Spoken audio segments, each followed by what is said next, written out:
Hey y'all, Are what's you in your room? up? Like, where are you? I wish. This is my living room.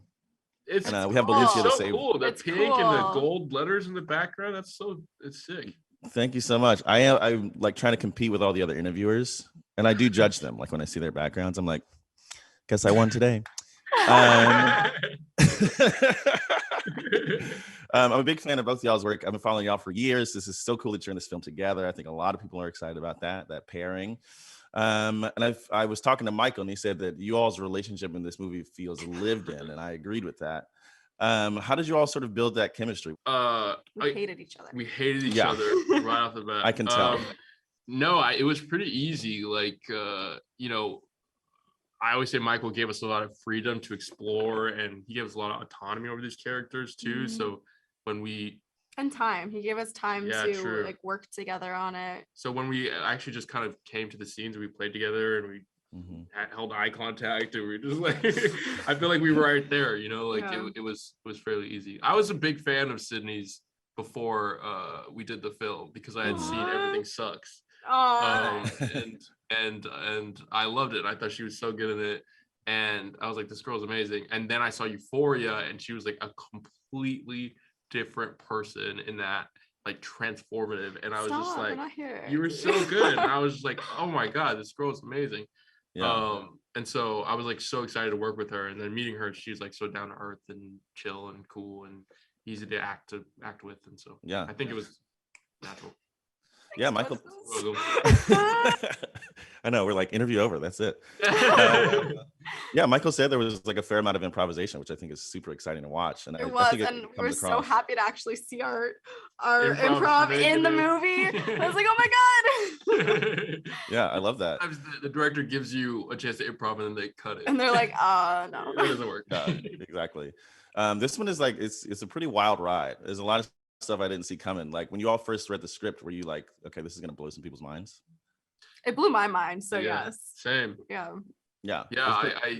I when I watched it, I was like, this is just as thrilling and Mhm. exciting as when I read it the first I'm time. actually excited to see it again tonight Yeah, me too. Yeah. because I feel like I'm going to be even more thrilled. Yeah, same. Yeah, I love that. I made the mistake of watching it at like 2 a.m. I do that, I just stay up, and so I'm just like in bed, like, oh my god. Obviously, there's an allegory here about social media. How do you all sort of personally deal with people, wanting access to your lives all the time? That sounds like hell to me. It's a hell that we live in. No, just kidding. It's an interesting idea. Like I still have this thing where people come up to me on the street and they're like, you're Justice, right? Like I think that we went to school together, or like they're like a friend from a party. Like I don't connect that they've seen my work. Like I know that logically, like my work is out there for people to see, but when I see a face like to this entity of audience, it's like it's almost I'm like, whoa, it takes a second for my brain to adjust. Like I'm fairly used to it now, like and I appreciate it, obviously, but it's definitely an interesting idea of like and an interesting, I know, Sydney, hold on one second, the words right there. An interesting dynamic to kind of explore as your career goes on. How much is mine to keep private, and how much is the audience and the people and the fans, like how much is theirs? Yeah. How about you, Sydney? How do you feel about it? I feel this. I'm definitely still trying to balance that. Recently I had someone ask, they're like, are you Sydney? I'm like, oh no, I'm a pig farmer. Like dead serious. And they go, oh. I love that energy. It was great. That's pretty sensational. I'm gonna have to steal that one. I love that. And then the sort of structure of these apartments is funny to me because you can see clear into people's place. I feel like there's like some structural issues that need to be addressed. I was sort of curious, what's like one of the worst places you've ever lived? Like, everybody has their struggle apartment. Worst place is it? Do you have one? I don't want my parents to feel any particular way. You want to leave it at that? Because I loved the memories that we had in this place, but my mom, my little brother, my dad, and I all had to live in one hotel room for almost a year. Mm, Oh, wow. Rent is really expensive in LA. yeah. And there was one bathroom and one bed, and I was 16 years old. Wow. So it was my definitely God. not like the year you want to be 16. Yeah. But That's. but like at the same time, some of the best memories Came ever. from there, yeah. My little brother and I felt like we were living like that sweet life of Zach and Cody. Love Life that. running around the yeah. hotel in the hallways and became best friends with all the staff. So loved it, but tight quarters. Yeah, I wish we talked about this more. I actually, with my dad, lived in motels from time to time when growing up. Oh my God. And we were like motel hop because again, rent in Rent LA is is expensive. You know, and he may do, but yeah, I remember feeling like it was like almost adventure when you're a kid. Everything kind of becomes Yeah, it was like a it was fun. playhouse. I mean, you were 16. I was Yeah, younger. it was a little. There was voyeurism in our house, which I'm like. You couldn't help but be a voyeur in your house. You're like, Yeah, "What right. well, I really appreciate y'all. This was freaking amazing. The movie's so great, and I'm excited for you to watch it again tonight too. Thank And, you. thanks for your time. Thanks. I want to be your friend. You seem so cool. Yeah. And you're like, I love this aesthetic. I'm gonna steal this aesthetic. And Listen, okay, cool. I'm down. I'm gonna send you my email. Please do if you could. Yeah. What It's are the fun to be balloons in. reading behind you? They say reparations, but they're supposed to say reparations actually, but they say reparatins because the O is gone. It exploded. What happened to the, Oh, okay. God. Oh, indeed. Oh, moving on. I think we're all in the same space, which I like. We get it. So I watched the movie last night at like 2 a.m. You know, it really zoinked me out, really creeped me out, really loved it. So congrats on a great movie, you know. Thank you. Thank And that you. is the recommended time that one does watch this movie. I don't know why I always do this to myself, but it's always like when I'm pinned in the I bed. think it's great. I think this movie watched like a little tired and a little off is perfect. Exactly. You get it. It's not one to fall asleep. I don't think so. Anyway, I hope not. True. No. True. No, I never sleep. There's some real twists in this movie. There's a lot of stuff that happens that I did not see coming. When you first read the script, were you like, okay, this is insane?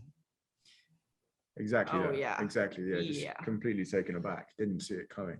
Yeah. And yeah, I was just completely blown away by it. And oftentimes in a script, there's one big twist, whereas I feel like this has three. You're doing like a full 360 by the time you finish the film. Exactly. Which is unique, I think. Yeah, and it's really tough when you're doing these interviews because you want to allude to those things where you're like, I can't. Yeah. It's so hard, especially our characters. Yes. At least Sydney and Justice have like some relationship foundation to talk about. We're like, Yeah, exactly. I can't say anything. I was really curious. So Michael said that he did a thing, or you all did a thing called anti-marks when you were shooting sort of like the binoculars, you know, shots and whatnot. Yeah. What was that like? What was that Can't experience stand there, like? Can't stand there. Yeah. Yeah, it was very different to shoot a film where the crew was on the other set the entire day and we would get direction, but overall we kind of were free to do whatever and improvise a lot as long as we didn't hit the anti-marks where something was blocking the view of us. Yeah. And it was just a different experience as an actor, I think, to know what read well and what didn't, what read as too big or too small or unrealistic or realistic. It was really interesting. Yeah, it seems like really annoying. Let's be honest. Like the anti-marks, as I've been dubbed. You just give like an Oscar-winning performance, and then you're like behind the window pane. Yeah. Yes. Yeah. It's like what? And like it's hard enough just hitting a normal mark. You know, just like to know I can't go through this space and this space and that space and that space. It's like, or you'd be mid-scene and your mic over the tannoy, just being being like, guys, we can't see you. We can't see you. It's gonna be so frustrating, especially because there's so many very emotional scenes between the two of you in those moments, and they're like, stop, wait a second. Yes, there was a lot of that, but weirdly I actually don't get that thrown off by direction mid-take for some reason, because I think they were so far away. Oh, gotcha. It didn't bother me. I think it would really bother me if I was doing a close-up and someone spoke to me during the take, but they were so far away, it just felt very mimey almost. I know what you mean. Yeah, but then it did also, the fact it was so far away made me wonder if if I was losing like a kind of an energy or an Yeah. adrenaline from That's feeling true. like the camera right there, That's you true. know? Because Yeah. usually the camera you direct, definitely I direct my energy to the other actor, and then I'm aware of the third person in the room, which is the camera, but they're so far away that, yeah, you're right. I was wondering about that too. Or Yeah. if I overdo certain emotions, which is always a Exactly. red flag usually, but anyway. Yeah, it's almost like watching a play kind of for the audience, right? Because the actions have to be a little bigger and all that kind of Exactly. stuff. So very fascinating. A silent play. Yes. They've told me I have 15 seconds and I don't think I can fit a question into that time, which is sad. Come on, we can do it. Quick, Let's do quick. it. Let's do it. If you worried about the oh shit. Too much pressure. Damn it. Too much pressure. What's the worst apartment you lived in? There it is. Worst apartment? Yeah. It was in Kilburn in England, and it was horrible and rat infested and dirty. Oh shit. Yeah. Probably some Airbnb sometime. I don't know. I can't remember. I'm sorry. I feel the pressure. Okay. Yeah, I felt pressure too. I did. I'm totally melted. Thanks, y'all. I appreciate your time. And congrats on the movie. Much. Have a Yeah, great yeah. one. Nice. Joel? Hey, how's it going? Thanks for having me. Of course. Thanks for having me. What are you talking about? Pleasure's all mine. So I really love the film. It harkened back to a lot of classic films, which I'm going to ask you about later. And I was just really thrilled and terrified by it, honestly. So thank you. Awesome. I wanted to know how you sort of approached the relationship between Justice and Sydney. I felt like they had a lot of great chemistry and their performances were really strong. What sort of work did you do to make that feel real? I mean, it's really easy when you're working with actors that are that cool, as human beings, like they're just such warm, loose humans. Like on the days off when we weren't shooting, Justice would just send me a text. He'd be like, "You're a great director." And I'd be like, "Oh, Justice." Oh my God. And I think that when you have two actors who just like love each other's work, and it was like, I just had to sort of stay out of the way. I think that was the one thing that was really surprising. That was the most surprising thing in making the movie, is that I think that their relationship felt very lived in and real. Yeah. And when they would want to, we sort of just encouraged improvisation to make it feel nice and loose. And I mean, their chemistry is just undeniable. Yeah, that's amazing. That's really interesting about the improvisation. Now I have to rewatch it and be like, which of these lines were improvised? Yeah. And then, a sort of different but similar challenges. There's the binocular overlay scenes where we're sort of looking to the other unit. How did you sort of approach that? Because I can't see people's faces so well, like how did you direct the cast? Right. Well, we wanted it to feel like the audience was, the whole idea is that the title of the Voyeurs, it applies to the characters in the movie, but it also applies to the audience. Right. And it's always about trying to create a circumstance where you're looking at something you're not sure you're supposed to be seeing. Mm-hmm. And the way we achieved that through the camera work with the binocular sequences, it was about not giving the actors formal marks.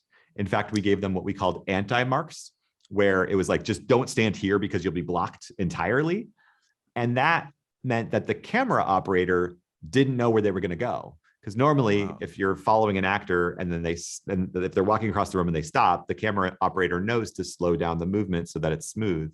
Here, characters walking across the room, she may double back, and then suddenly our camera passes her and then switch. Yeah, exactly. It switches back. And so you get the sense that what you're watching is more real than, even though it took a lot of choreography to make it real. That's sort of how we achieve that. Yeah, that's fascinating, because I was wondering about, like the physicality of it. You feel like you have to be like, super big as an actor. And I was also thinking the whole time, I was like, I would have just watched him. Maybe that's no internal conflict. This sort of harkens back to Rear Window, I guess. I mean, I've never actually seen Rear Window, but I know the plot. Obviously, I actually got it from The Simpsons. But were you sort of trying to visually tie in sort of references to maybe Rear Window or other films in this? Yeah, I mean, well, Rear Window's the easiest touch tone, because it's kind of a classic of, this person is watching this person from far away kind of movie. There's a bunch of them. For me, it was really about the erotic thrillers. And, when I say erotic thriller, that means different things to different people. Like, you might think of Body Heat or Wild Things, right? Which are like those sweaty neo-noirs. Or you might think of like a Blank from Hell movie, like The Nanny from Hell and Hand That Rocks the Cradle, right? But this is what I would call a steamy moral dilemma film. So like Unfaithful or Indecent Proposal where the questions the characters face have problematic answers. And where you ask yourself, if you ask yourself, what would you do? Your answer might be completely different from the person next to you. And then when the movie's over, you get to argue about it, right? And that's what I really wanted to do here. In terms of the Rear Window aspect of it, to me, that was just the best way. It's almost like an allegory for Instagram, right? Where, you know, that feeling of like, of browsing someone's life and being intrigued by them and feeling dissatisfied in your own life as a result of it. That's what these sort of windows into each other's lives give. And so even though it harkens back to Rear Window, the theme is hopefully like incredibly modern to right now. Yeah. And it does get really intense on Instagram. I know this is a topic that's been covered many times, but I will go to a comment section, see somebody comment, click on their life, you know, and I'm scrolling down. I'm like, oh, it's private. I can't see it. It's like, it's really intense.